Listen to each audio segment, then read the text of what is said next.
camera. Thank you.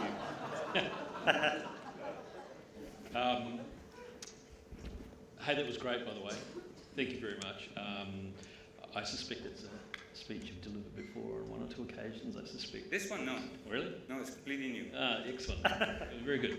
We do need to talk about you drafting your minutes in advance, though, as your legal advisor. Look, if I can just put some of this in perspective and at least provide you a little bit of context around the relevance or my relevance here. And I'm going to ask the other panellists to give a little bit of background about themselves as well, because I think that's important for this discussion. I spend most of my days actually advising boards on both what I call incumbent technology and emerging technology.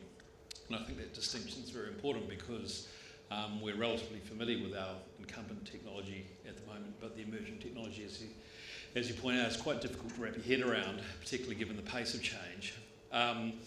But in the context of that, I'm dealing not just with boards that are struggling to represent, or at least have representatives that are fluent in the space, but we're also dealing with what I would consider to be one of the most significant risks that we're facing within corporates across the world, and that's what I call a cyber security risk. And you'll be well familiar with it, of course, but when a significant event occurs, it can be not just a very personal event for the board, but it can be an existential matter for both the company and the board itself. And just to give you a little bit of context on that, because I regrettably advise on far too many of these incidents, we often have discussions. They happen quickly, often with elements of the board within moments of an incident occurring.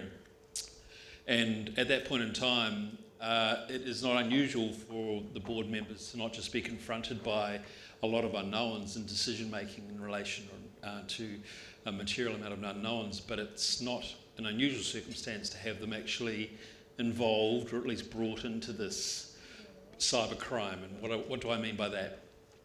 Well, often, whether we're dealing with state-based, activist-based, insider threats or criminal organisations, they will in fact reach out as part of the pressure tactic they apply to firms directly to the board. And I've certainly advised on a number where the board members are called by, I have to be sort of perfectly blunt with you, Eastern European accented or Russian speaking threat actors providing threats in relation to the organisation. I've been advising on boards where directors have received calls every 10 minutes throughout the night, every 10 minutes.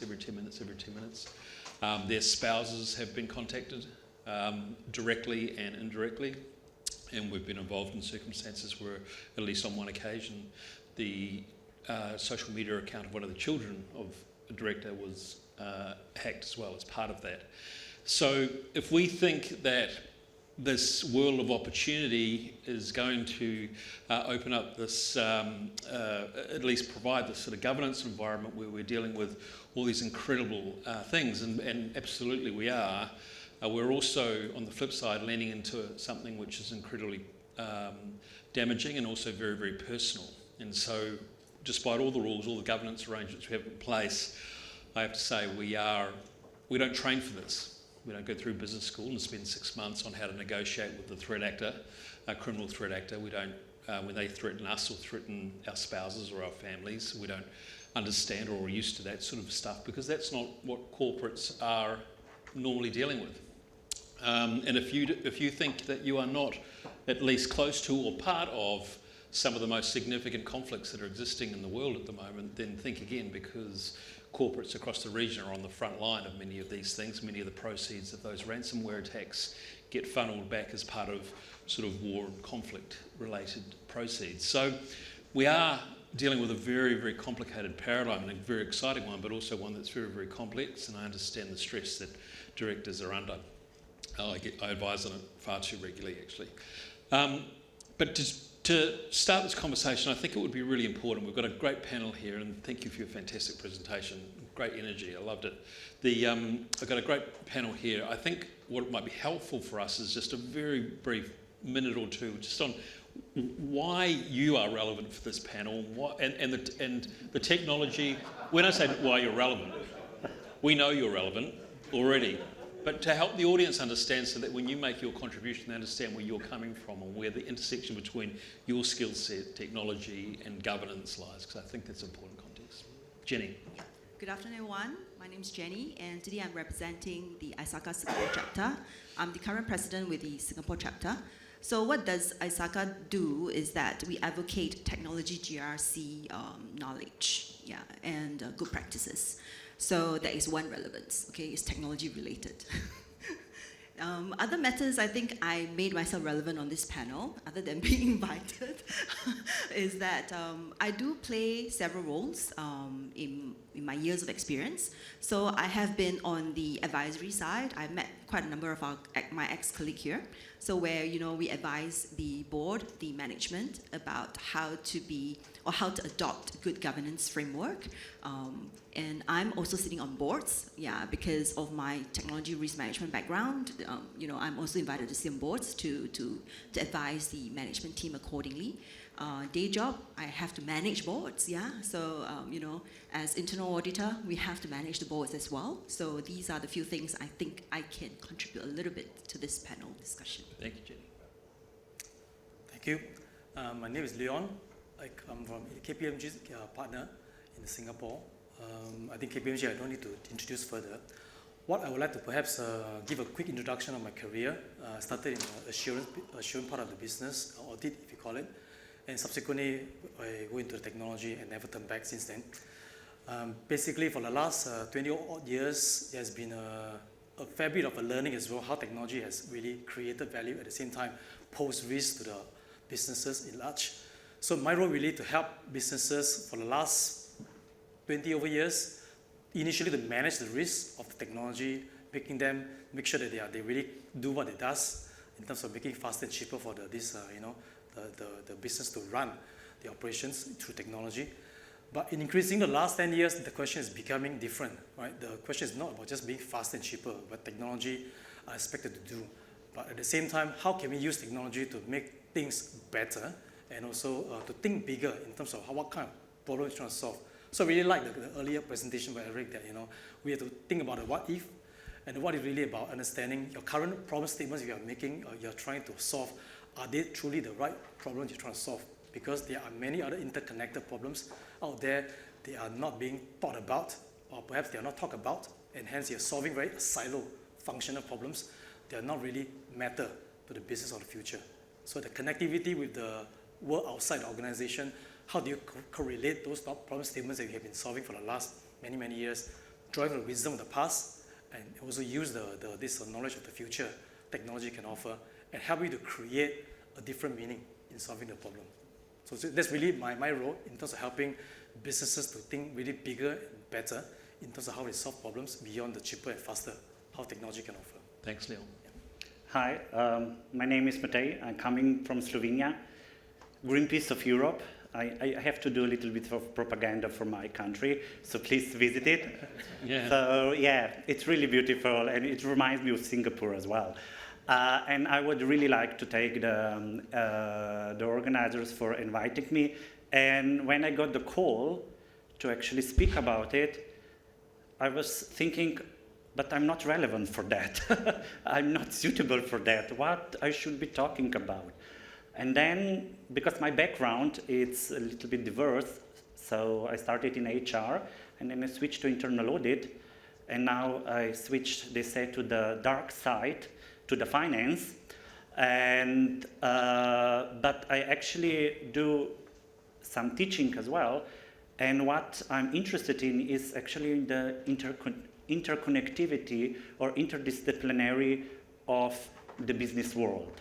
I think that especially with the governance, there are multiple perspectives, and one is for sure is what we were talking about, governance, risk and control, and I think the internal audit can do a wonderful job, and it should be, unfortunately we are not so good at PR. I think that we are the best friends of the board and as well of the shareholders, but I'm interested as well how internal audit can contribute to the strategic success. So on one hand, strategy, on the other side as well, the ethical aspects, and combining everything together in the last few years, I was doing a research together with the team about the cybersecurity, role of the board, role of the cybersecurity in strategic management, what is the role of ethics in cybersecurity, and combining let's say these four spheres together, I think that I can contribute to the discussion,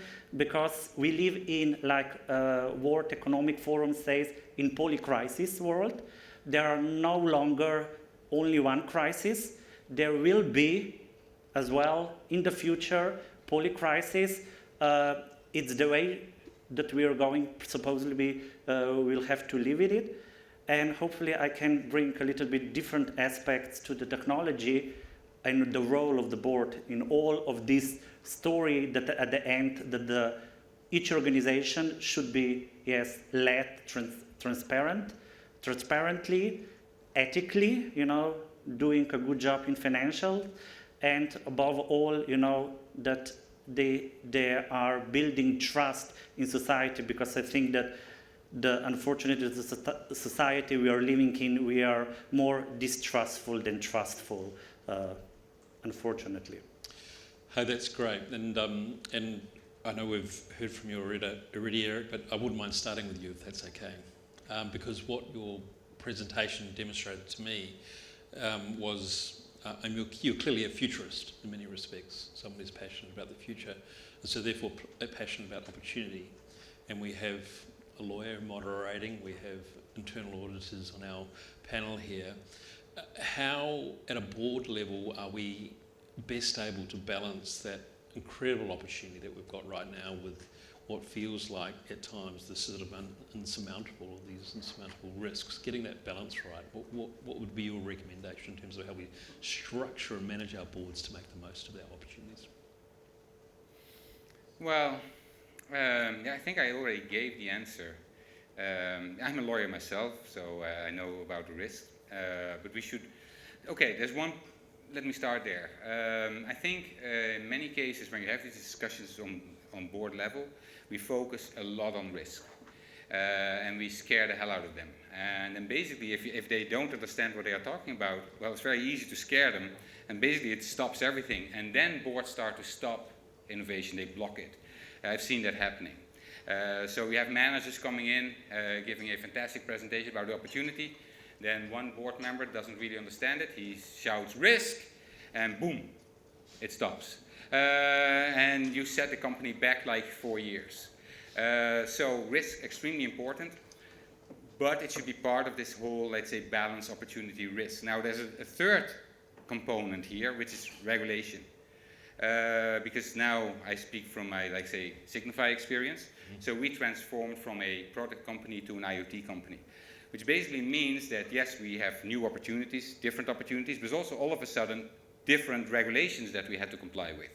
Because as a product lighting bulb, well, you plug it in and that's basically it. But if it's a connected one, whoa, all of a sudden you see regulations popping up. That's one. Two, governments start coming up with all kind of new regulations in this area, and they just not always understand what's happening. So we have like all these elements: regulation, risk, opportunity. And the only way to get a really good discussion is to have at least this item on the agenda for the whole meeting.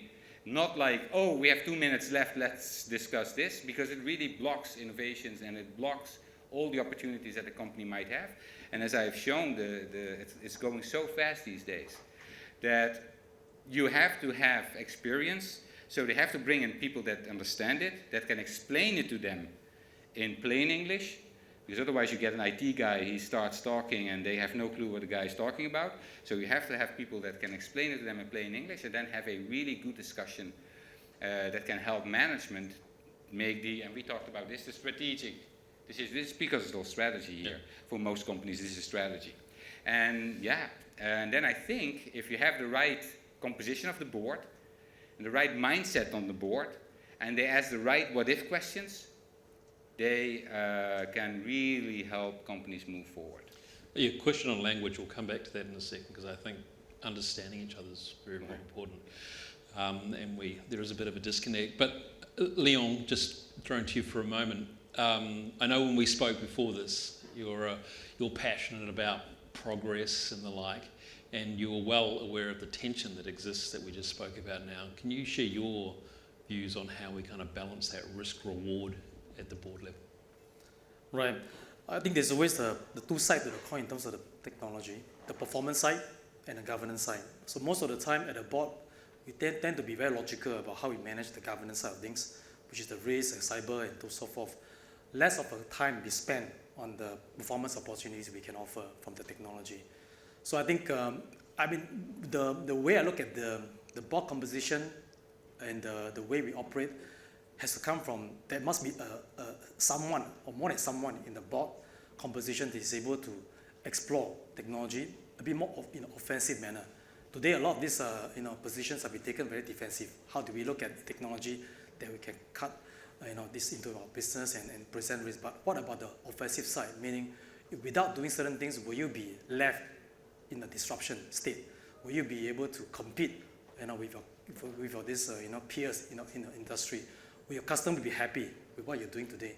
So those are the kind of more creative, unstructured questions that's usually left explore and discover in those in the board meetings. So I think to have first of all, a tech-savvy business leader to be able to start and create and carry the conversation in the board is important. And to sustain that, you need to have a series of these such meetings, the opportunity for people to ask very irrelevant questions sometimes to the board because those are people who are less logical in their thinking, because you're looking at structured problems, you tend to be more logical, but unstructured problems, you need more creative people to be at the board to really challenge some of the norms, status quos, and things that we haven't done before. So the first and foremost is we have someone who is tech savvy in the board composition, and I think also earlier Derek talked about digital committee. I also a believer in having a more focused committee to look at tech agendas and matters broader than just cyber security and privacy that we talk about. It has to do with things like your survivability, your resiliency, your ability to go out and acquire more revenue growth. So all these are the kind of opportunities that we don't talk about as much in the board today, and through my interactions so far, I think there's something that we can do better from the board. Thanks, Leon. And Jenny, when we're in this environment trying to balance this progressive thinking with adequate risk, you come from an internal audit perspective, what's the analysis that you might bring to that discussion, and how do we then work out what our return of investment starts to look like around some of this technology in light of all of that? And the second part of that question, I'm happy to throw it open to anyone who's got views. Yeah, so I agree with both what the guys have mentioned about the separate digital committee. Yep. And I do agree on the board. Every time when it comes to certain important, what we thought is important, we are left with 5 minutes. Yeah. Okay, so I think in reality, so far, based on my past experience and even current experience, I think board of directors as well as senior management, they need to recognize that who is this right person we are talking about? Because knowing technology may not be a good person for technology governance, GRC related matters. And we can't assume that these two categories of professionals, they know each other well as well. Yeah, because I've seen how a board of director with technology background, but his background has never been in GRC, it's always implementation and execution. So he gave very good feedback on the implementation side of things. But there was zero consideration on risk. I know you pull the brakes on risks, but where I'm coming from is more like you need to enter the tech space with your eyes open. Yeah, and be prepared. Have the risk appetite to be prepared for it. I think that is more critical than just pulling the brakes when you hear the word risk. I think that is not what we advocate here. Yeah, so I think this is something that we need to really pay attention to. And also, I think from performance related, what I've seen so far is what is the KPI that is being imposed onto this group of people. Like for instance, if we talk about the CISOs, the CIOs, etc., one of their KPIs is to to be accounted for, let's say, the X number of incidents happening. But I think this is really unfair because incidents happened, most of the time, it's outside of their control. It's from the external control environment. Why are they being accountable for something that they cannot control? Yeah, so I think it may be related, but it need not be that one single, irrelevant type of KPIs that we're going to set for them. So I mean, these are just a couple of ideas that's been spin-off. Yeah, how to measure ROI? Yep. I leave it to the business people. But Jenny, what I loved about what you just said was that risk is not about no, it's about actually just being prepared. Yes. And you can make informed but risk-related decisions. At the end of the day, you have a risk profile that the board sets for the company and moderates. Matteo, it'd be great to hear your view on. Yeah, I don't think it's the solution that we have a board or that the technology is looked at like a separate issue. This is why I'm not in favor of additional, let's say, digital committee, because I think the board members, you already have enough committees, and additional committee will only give you additional burden with everything. One of the things that a lot of companies are now doing is so-called shadow board. I don't know if you've heard. So basically, it's coming from Gucci because they were struggling, and what they did is they actually established a shadow board, which was the board that were responsible for the development, for the technology, for diversity and everything. And this shadow board was actually combined with young people, diverse people, technological savvy people and everything. And they have the responsibility to actually give not the direction, but possibilities of what the companies can do. The only thing that was really, really important, one is of course the composition. Unfortunately, I think that the problem a lot of times is not, technology per se, but composition of the board and the knowledge. So what they did, so the diversity was important, but the second point that was very important is that what conclusions the shadow board made, the board had to accept it and implement it. And this is now copy-pasted in multiple organizations. Novartis is another one. And I think that this is more the solution because it's, as I said, it's quite difficult to see the future, but with that, with the diverse background and everything, I think it's okay. And the second thing is, the first mover is never the one who will succeed. We saw it up there. MySpace was the first, and it didn't succeed. iPhone was not the one who developed everything, etc. And there are multiple perspectives. So I think that from the board perspective, is just to have a broad perspective of what is going on in the world. And it's not about technology. For example, the books. Everyone is saying that paper will die, etc. What is interesting now, the Generation Z is buying books in paper. The books are coming back. So it's not like that the technology is a solution for everything. There are risks, especially from cybersecurity and everything, but from a strategic point of view, it's just to have a wide scope and see what is out there.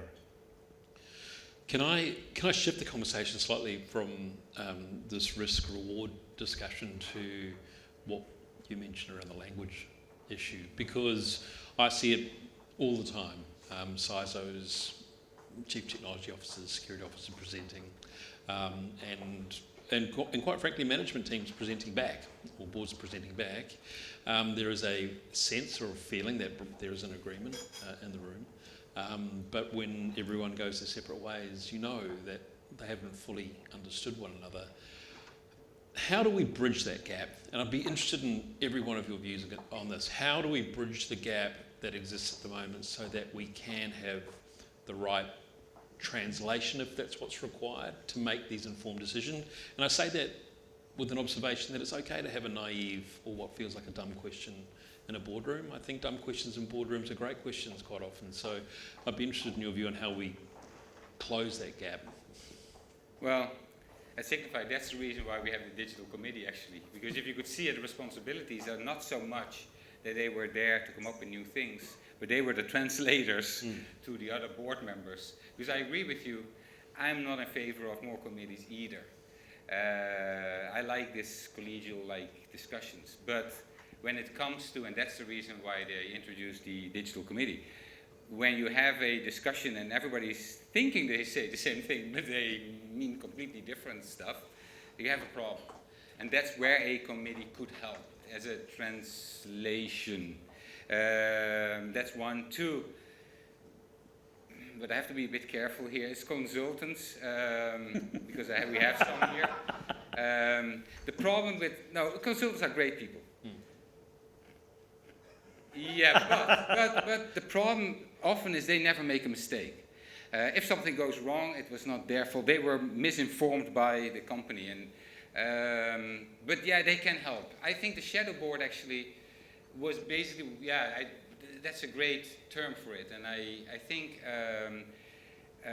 having sometimes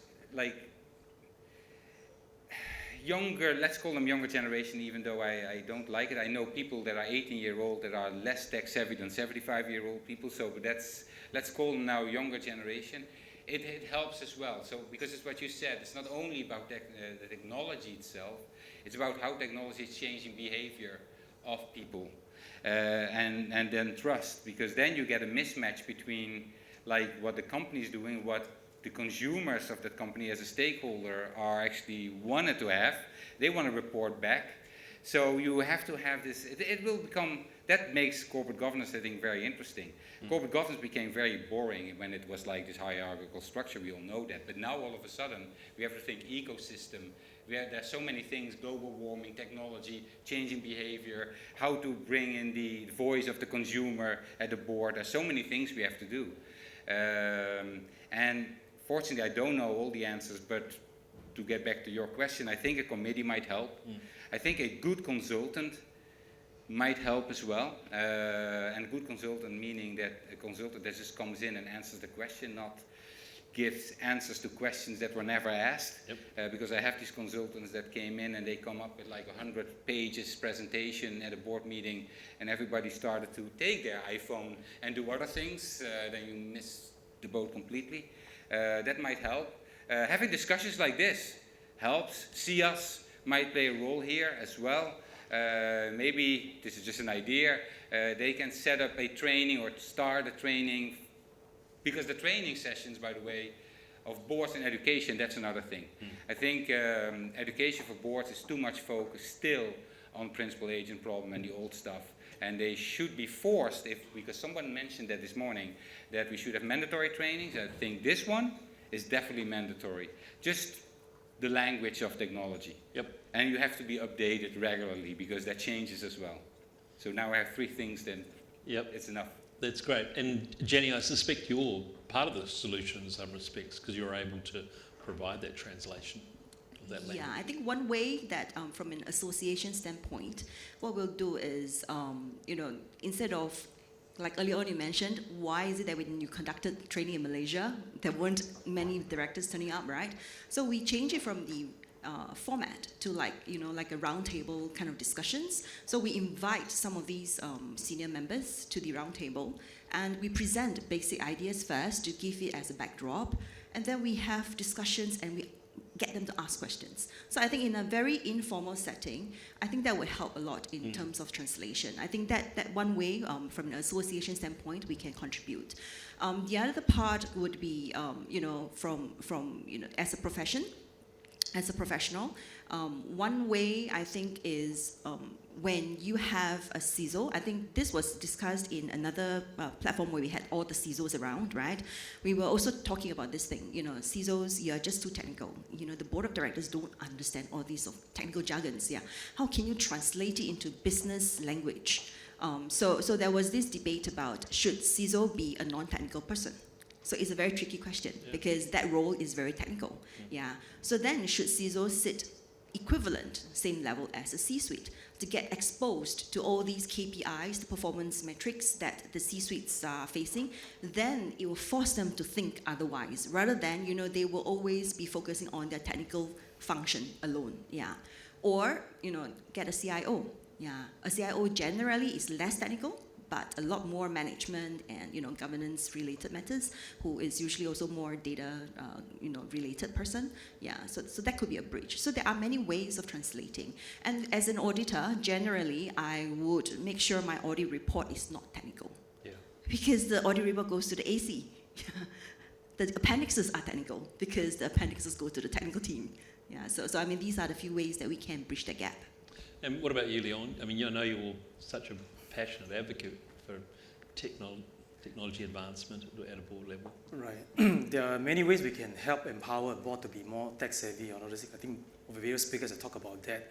I think the board main role is really to help to guide and connect, in my view. They are not going to be the one executing those technology programs, but they help and guide and connect, meaning they really guide the management of what actually to look out for, right? In terms of from the business angle, business vision, what they are seeing, the way that the industry is evolving. They must be educated of the trends and everything, so they can bring a vision to the business, what they are looking at, what they are missing out from the business language. And then from there, you basically help to mentor and connect these dots for the management team by looking at certain key projects you can get the management executive to start sponsoring. Because until you do it from a theoretical standpoint, you don't appreciate some of these things. So nothing beats you getting involved in a practical way to really sponsor and be part of the whole solution making. So that the whole process, the translation will take place as the business start to understand the technology and vice versa, right? From that involvement of the technology projects. And in that process, you build a culture. How then technology get more embedded in the whole conversation every time in the organization. I think it's going to be not going to be an overnight situation. We understand that will be something that you can trigger from the board, top down, the tone wise, and the culture starts to set in when they see some success. Because a culture is actually created because you have been successful in solving a certain problem in the past.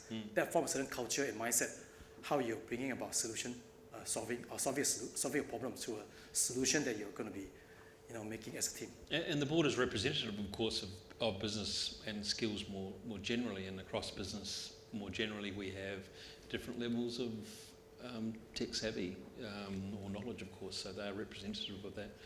Mate? I unfortunately have a little bit different view from Eric, but it's quite an easy solution: hire internal auditors.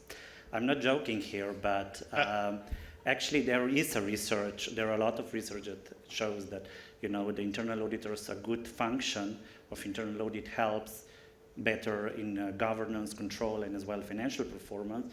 But as well, we are a little bit different than let's say chief information security officers, because we are seeing from different perspectives. We are actually connecting not only the hard data or the hard stuff or the IT that probably nobody a lot of times understands, but we translate this into the language of business, or we at least try it. And there is another point. We should not see technological risk in isolation, but we should see it as a part of the universe of the risk that organization is facing. An internal audit we are that. I always joke a little bit, and it's not nice for the external auditors, but we are a leading, not a lagging profession. We are the ones who are doing the work of auditing and giving assurance about the soft risk, as we were talking about before about auditing culture. We are doing that. I was doing that. We are auditing ethics. We have a methodology for that. We have everything. And I think the most important thing is that you have a good in-house, not outsourcing. I know that my friend Richard told me from IIA Singapore that 95% of organizations are actually outsourcing internal audit. And this, for me, it's a big, when we're talking about the red flags, this is, for me, one of the biggest red flags regarding possibility of fraud and, let's say, not efficient governance. So, yeah, internal audit and use it. Take advantage of them, because if you can, in-house internal audit will be great. And of course, internal audit, a good internal audit, when they will see we're missing these competencies, they will co-source it. Normally this is with the cybersecurity and everything. But yeah, and it will be helpful because We are more trusted advisor, if I use the slogan from previous president of IA Global, that we are a trusted advisor. But we need to be in-house, next to the board, and we are really the best friends of the board. I'm going to stay with you for a moment. And you touched on cybersecurity. The board has a pretty critical role when it comes to responding to an incident, preparing for it. Many regulators are now coming out and saying you're not just responsible, you are accountable for this. How do we best assist boards so that they can become their most effective in cybersecurity? Is it at the resilience phase prior to the event? Is it during the event? Is it after? Where's the best use of the board's time in relation to that? So we are now actually in the midst of the research regarding the risk management and how we measure cybersecurity. And one of the interviews that was really with one of the board members from a big multinational Australian company about the cybersecurity, and he said there are just two types of organizations. There are the ones who were attacked and they know, and the others were attacked but they don't know. So there are just those two. And for me, it is crucial regarding the cybersecurity. It's not about the measurement because it's going to happen. It's more about the resilience. So the board should focus more on the resilience part, being BCP, business continuity planning, disaster recovery, and everything. At the same time, of course, the legal aspect, which is the compliance. I'm coming from EU, so we have now DORA that is coming into the place, and there is, again, accountability on the board. But I think that this is the crucial way. But like Eric said, asking the right question, what if happens that? What if all of a sudden, all the information that you store in a cloud becomes available to the public? And if I'm not mistaken, this happened in Australia with all the medical records being exposed.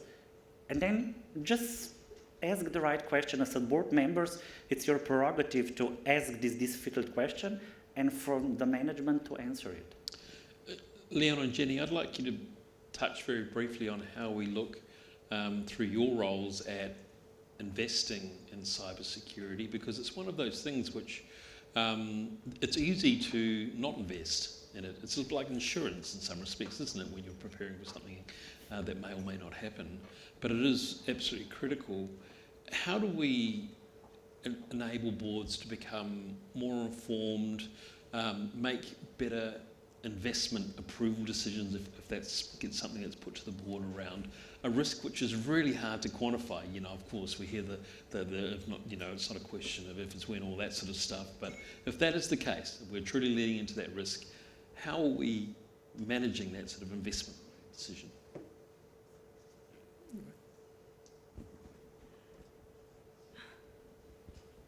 I think before I answer your question, I just wanted to add on to Matthias' view. I agree on the risk resilience. It's just undermined by a lot of boards currently. Yeah. The other one is about risk appetite, which will link to your question, right? So, if you noticed, most of the boards, they only have one risk statement, and it's always 0 tolerance. Yeah. So we know you get cyber attacked every second. Yeah. It's just whether it gets through the door or not. Yeah. Yeah. So when it happened, what's next? And a lot of times, all these are infrastructural related. It has never even surfaced to the board level for approval, to be honest. Yeah. So it is just part of staff A, staff B, staff C's job. Yeah. So it's also subsumed under a big IT budget and not a separate cybersecurity budget, unlike the financial institution where they are regulated, so it has to be separate. But let's talk about normal companies, including listed companies. It's generally not as a separate item. Yeah. So when it's not even seen as a separate item, discussed as a separate item, how to surface it, how to manage that. I think this is one real thing that I see in our region. Maybe in other countries it's very different, but this is quite real in our context. Other matters, I think the other one is also speaking the lingo. Yeah.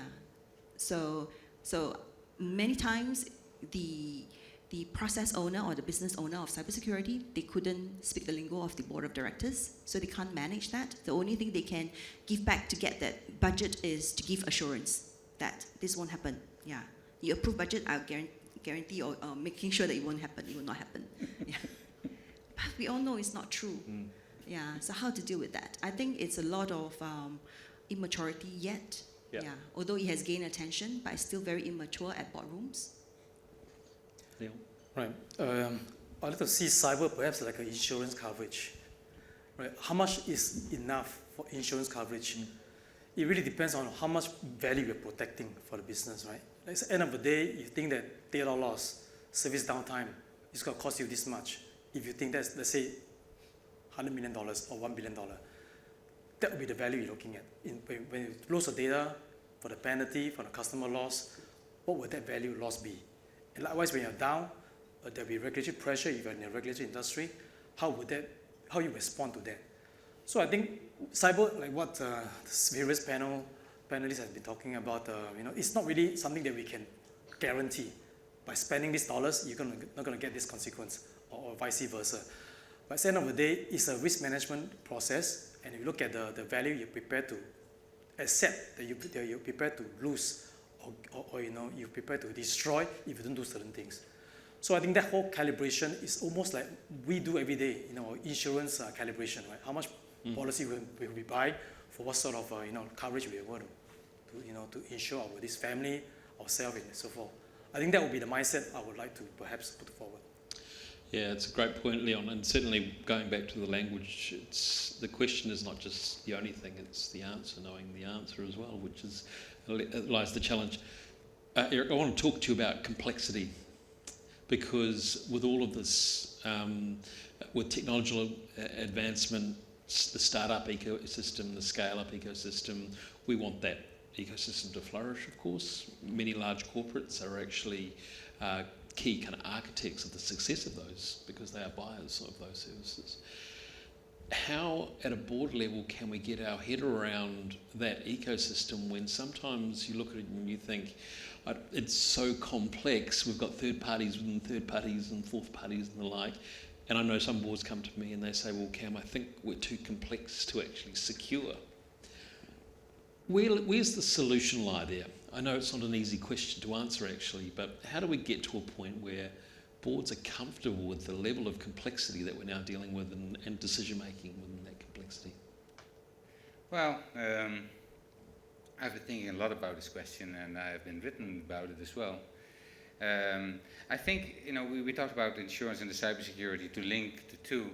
I think this is a governance issue these days. I think the board, let's be honest, they meet several times a year. They cannot be responsible for cyber attacks. They cannot respond themselves. But what they should do is the what-if questions, definitely. But also, do we have a governance system that can actually, one, avoid it, react, prevent, and go forward?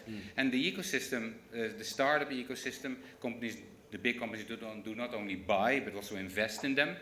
I think that's how innovation works these days. It's not internally. So when I have to make an investment in a company and I see that it's only doing things internally, it's not going to work. So Microsoft is a very good example here.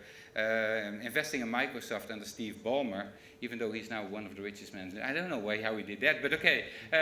Under Steve Ballmer wasn't a good idea because he saw Microsoft as a closed company that did everything internally. Now we have Satya Nadella, and boom, it's an ecosystem. And I think the board should realize it's about the investors, it's about the employees, it's about the consumers, it's about the startups, it's about government, it's about all of them all the time simultaneously. That's difficult. Yeah. But if you as a board understand that the company has the right governance to reinvent itself continuously, that's the way to test it. And that's a lot of what-if questions and a lot of checks whether the governance system is there. So cybersecurity, we have a corporate security, and within corporate security you have a cyber intelligence unit, and they have to report back. And that's the only way as a board to ask the right questions to make sure that that governance system is in place. And then the insurance, yes, definitely. To see what kind of risk can we, accept. Because normally a board would say, we accept no risk, and that's basically, we're done.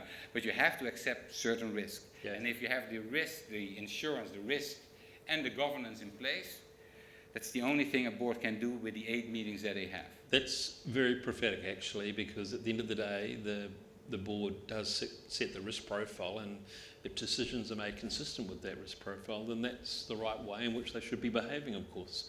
So I think that's an excellent observation. Can I draw the team back to this question on the board just before we move away from cyber, because I do want to touch on data-related issues and artificial intelligence, because I don't think a conversation on board and technology would be complete without that. When a major cyber event occurs in a listed company, it becomes a communications issue as opposed to a technical issue.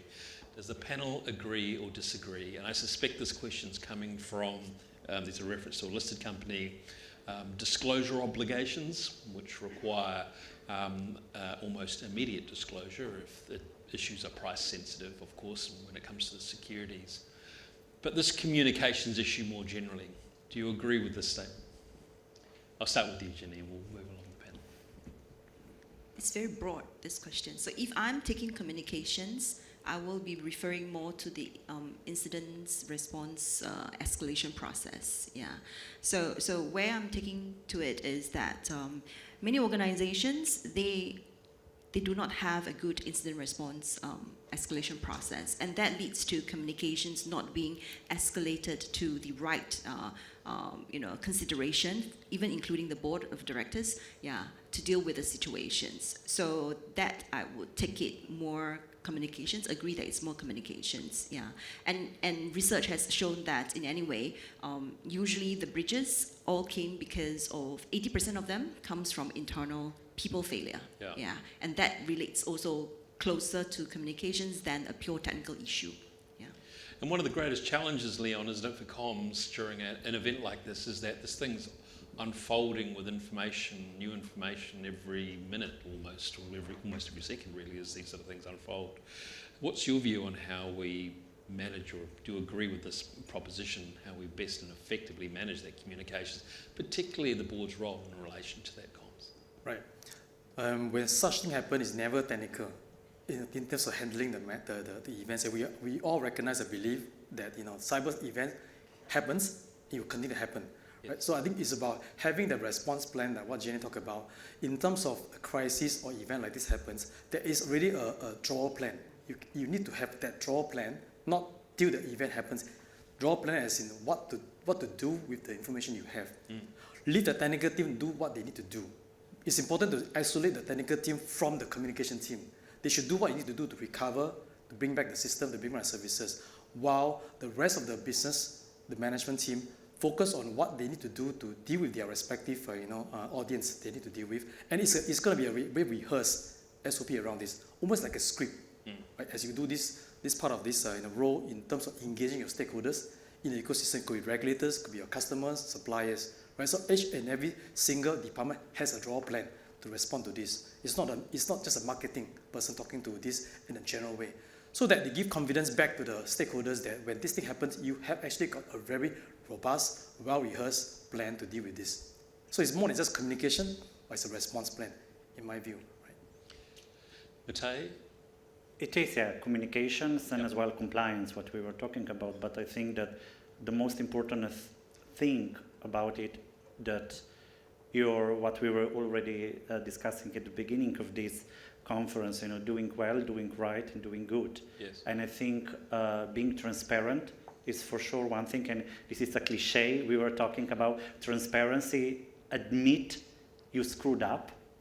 Unfortunately, this is the case. Reassure that you're doing everything that you can to actually go back to the normal situation. But for me, the most important to be transparent. Say what was happening as quickly as possible. Do not hide, because in the time of social media, everything will come out. So for me, it's communications, but for me, it's as well the ethical question of being transparent. And unfortunately, a lot of companies are still, saying that they are, but they're not. And for me, it should be that the press release and everything should be done by, CEO or even the chairman of the board, not unfortunately the PR person, or even worse, that you have a technical specialist doing an announcement and nobody understands what he's saying. Yeah, you're a man after my own heart, really, because at the end of the day, you're talking about transparency, but also not speculating. And one thing, an observation I will make when I speak to boards and I see them in action, is the risk of what I call optimism bias around some of these things. It's so important for us to have these conversations at tough times with those saying, what's the worst that can happen at this particular point in time, someone critiquing at that particular point in time. Can I add one thing? Of course, yeah. Now it seems like cyber events are always like it's response or communication or technical, but actually 80% is awareness. Yeah. That's what you said. So we have to do these awareness trainings always within Signify. Man, I get tired of these trainings sometimes, but we have to do them. They are mandatory. And now the interesting thing is that sometimes our IT department just fakes one, and they send an email and say, "Oh God, there's something wrong with your salary." And how many people then still press that button and they say, "Well, Yeah. you messed up." And that helps me, because then I'm aware. Oh my God, I really have to check the sender and the email address and all that stuff that we go through. So I think in order to avoid it, but that's kind of what I call also governance, is the awareness within the company, because I think that's extremely important. Not only external, but internal communication. Yeah, that's where as internal well. Yeah, is an yes, important and internal. Can I put a little bit of colour on that, because and this is why it's so important for the board to have its most effective role in what we call building cyber resilience, which is not necessarily during the incident itself. In my experience, the boards that we deal with respond very adequately, if not well, to an incident. They are well resourced, they're well advised, they're very engaged. But in the first 24 hours, say for example, of an incident, you'll have to stand up a crisis team across multiple disciplines. You'll have to be deciding questions about recovery and speed of recovery and containment and the like. You'll have all your stakeholders. Every one of your stakeholders will be interested in knowing, whether it's suppliers, customers, alliance partners. You'll have regulators. It will not be an unusual scenario, by the way, where you might have to deal with something in the order of about 30 to 40 different regulators or government agencies in the first 24 to 72 hours in one of these events. And then comms, of course, do you decide to engage with a threat actor? All of those insurance obligations, if you're holding cyber insurance, of course. All of those decisions are happening at once, and all of those decisions have to be made by an adequate and appropriately trained and practiced management team, but the board has a different role to play, making sure that management team is prepared. Just wanted to add that, in reality, we are all talking about business resilience related matters, awareness, but, I know that there are a lot of board of directors, independent directors sitting here. How much time have you put aside to participate meaningfully in a business or crisis management exercise? It's so difficult to get the board to sit down for that 3 to 4 hours together. It's so difficult. Even if, recently, ISACA, we offered a free business crisis management workshop to directors, management teams, companies. No one wants to pick it up. Free, Yeah. To simulate cyber security matters, cyber risk, yeah. So in reality as well, I think in where we work, sometimes we want to be fair to the management team. They want to have all these things being put in place. But it's so hard to secure a schedule, a time slot from your board of directors. Yeah. It's a great point, and when we've dealt with some of these things, we have governance structures as well. We want to stand up a board, or we want to, we're deciding whether to pay an extortion demand, for example, and the board wants to approve that particular demand, and the board needs to convene. And it convenes in a way which is not conducive to the speed in which these decisions need to be made. A threat actor can go from relatively benign in a negotiation to going nuclear within a couple of hours, and those sort of things are we're on a knife edge all the time. So also getting that governance structure in a place where it's agile enough to rise to that particular challenge, where it can stand itself up in one form or another if it needs to, or has appropriately delegated to make those decisions almost immediately.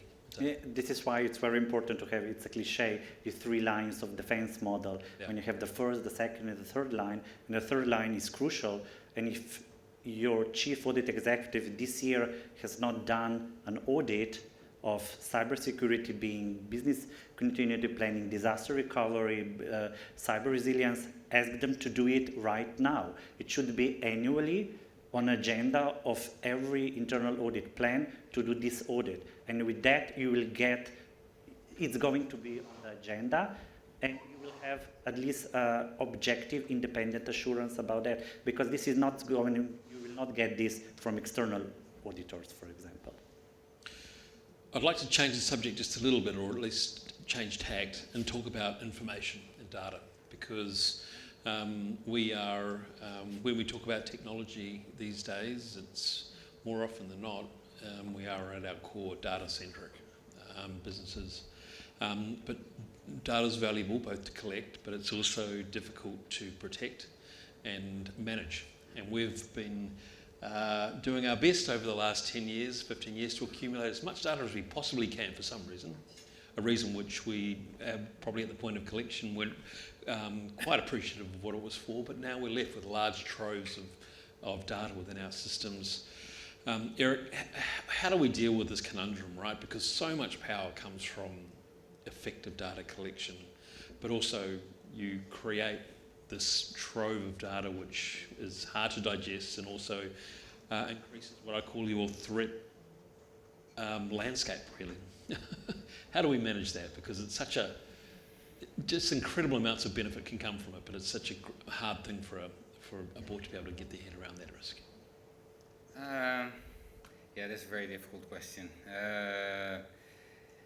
And I change my mind continuously here, but I think right now I think it's just, okay, it's just there, right? There's a lot of data, and if you link that to AI and all these systems, they use it, they will use it, we cannot stop it.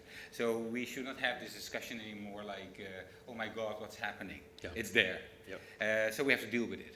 And then we get back to the question that we have. It creates huge opportunities, but also huge risks. And that's training first to everyone. Board level, but also the employees, because they just don't understand. If you look at ChatGPT, and the reason is they don't understand AI. Oh. So they really think AI is like a system, a technical system that tries to emulate the brain, the human brain. It isn't. It's just data and regressions, and that's basically it. And when you see ChatGPT like that, you know that ChatGPT is just forming a sentence and guessing the next word. Yep. Now they use it internally. We ask a question and just ChatGPT is answering. No, it's just creating a sentence and guessing the next word. And I think when you train people and let them understand what it is, you can use it and it becomes a very powerful tool. And that's where the students actually came in, because the students use ChatGPT 3.5, the free version, because they're students, they're not going to pay, the 3.5 version, and they trained it in order to become a lawyer. And a lawyer was asking last week, how long did it take you to train the system to become a lawyer? He said 4 minutes. He said, what if you spend 1 hour? Will it be better? He said, no, because it's a free version, blah, blah, blah. And I think that's where your shadow board actually can play an extremely important role to get, one, technical people explain it, but also just users, the young people who understand it and know it's just a thing that uses data. Lots of data is out there, and we create more data every day. We post things, we publish things online, I blog, and whenever I blog, I make the system smarter. Now, this is a funny story. I blog, and the medium that I use tries to find out a way to get the AI companies pay the writers. Good luck with that. But there are a lot of things happening. I think it's just a fact. It's there. We have to create, the opportunities are there. We have to focus on them, but we have to create awareness, train people, particularly board members, of what it actually is in order to avoid risk. Yeah, do you agree with that, Leon? I'll probably take the question in a slightly different way. I would like to start, first of all, define what the role of data is in the economy today, and then how can we go about making the data work for us, and eventually govern it. Right? So the first thing is really about, people talk about data as a new oil. Why they say so? In the physical economy, it's really oil, powering your economic activity, right? But in the digital economy, it's data. It's data that helps you to transact and also create the value of the business. So unless you understand what the data means to you as a business, you can't really harvest it for something that you don't know, right? So this evolution of having the data warehouse, data lake, now people talk about lake house, eventually data fabric. These are evolution of how you want to treat the data in a more shared environment. But you must understand that the use case of what you do with the data is more important than anything else. So in the trend of what we're seeing beyond the data as a new oil, we can recognize that the digital economy is about a decentralized structure, as opposed to the centralized structure that we used to know for many years. Right? Even today, you talk about the big tech companies, the Amazon, the TikTok, all these things, they are still fairly centralized business. As you go to decentralize, you understand the data now get to the hands of the people, you and me. The consumers start to take more control of the data. So as you understand the data, it's going to change the way it used to be. The data strategy as a concept becomes more important. How businesses need to then understand what data means to the business, and then what use cases beyond what they have to know today to create more value for the business, and eventually protect it. So having everything in the data warehouse, some people may question that it's going to be a honeypot for cyber attack. It is, because you need to golden plate the whole data warehouse just to make sure that no one can access to it. But if you think about some of this PII of sensitive data can be decentralized to IoT, smartphones, wallets, wouldn't that also de-risk your data protection effort, right? So in a way, you think about this cybersecurity, you think about opportunities, actually they're quite hand in hand. Because unless you know the issue at hand, you don't really solve the right problem, right? So I think that's why we really want to start with the role of data and what you can do with it, and then eventually protect it. And perhaps if you don't need it, get rid of it. Matteo, I'm going to start with you in this.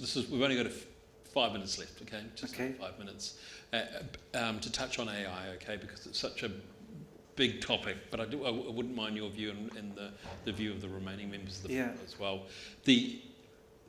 We're aware of the benefits. We all got surprised by ChatGPT. Let's be clear about that. I saw earlier models of it, and then it wasn't very impressive, and all of a sudden became very impressive. And now enterprise models are coming through, and it's very, very impressive. The benefits against the challenges, how should boards lead into that issue at this particular juncture? Probably the most significant of these issues. For sure, use it. I think that if you have not used it, it's like not using a smartphone, I think, already. But for me, because I'm teaching in university as well, I'm trying to encourage students to use the ChatGPT, but use it as a brainstorming and then verify. I will not use trust, but verify. But I wanted to say that for me, the biggest, what the board should do, okay, you have the information from IAA, but be skeptical. And I think that the most important competence that we are losing more and more, because everything is now available on the phone, is critical thinking. You know, logic, critical thinking that the ancient philosophers were already saying, and that's it. You don't have to be technical savvy, but there are a lot of fake news. We know about the alternative reality and everything. So use ChatGPT, but use the information that is generated with critical thinking. Yeah, fantastic comment actually, and great contributions, by the way, during the session. Leon? About AI? Yeah, I'm interested in all of your views. This is one of the hottest topics we have been talking about for many months. I think the AI is evolution. I talked about earlier the decentralization of data. AI actually helps to automate, make it more autonomous for us. So think AI is really helping you to interact between machine and user, how to make it more seamless, making the process more seamless for user to interact with the business. So through an autonomous process, basically, you make the process a bit smarter, have some thinking capability than having to rely on human beings to make the decision from time to time. So I think we see AI as enabler to help take away some of this basic cognitive thinking that the human being have to be involved in the process and make the whole experience more seamless. And that's how I think we talk about AI, talk about this technology to make customer experience better. Jenny, you've said so many wise things.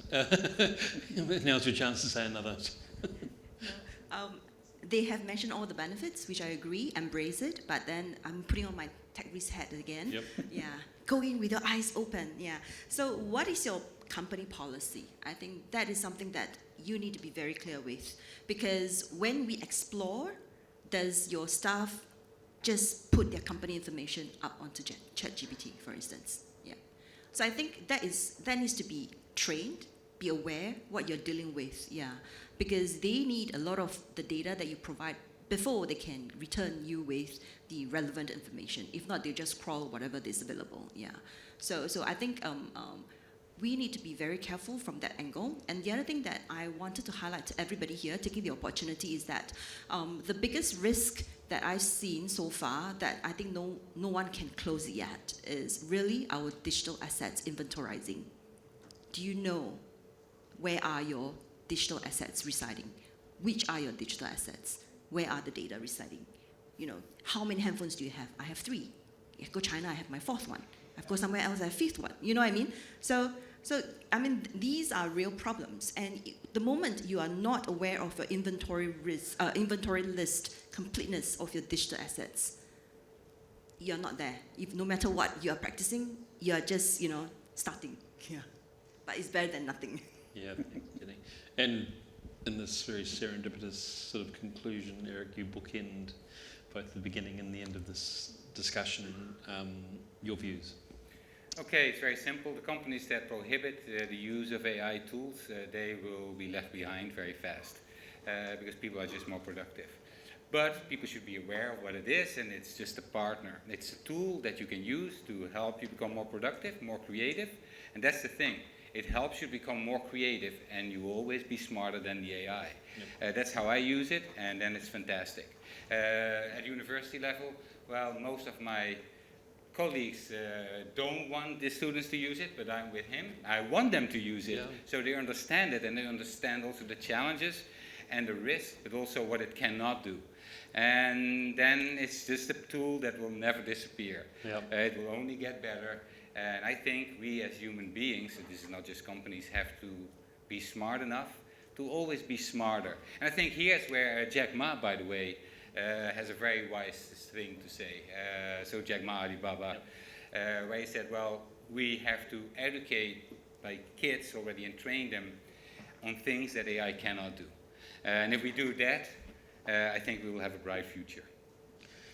That's fantastic. Look, part of me feels both sort of unsettled by the complexity of all of this, but also reassured because we've got talented people like this panel either advising or sitting on our boards and sharing their views. So if I can say thank you very much to you all, and thank you for listening. Thank you.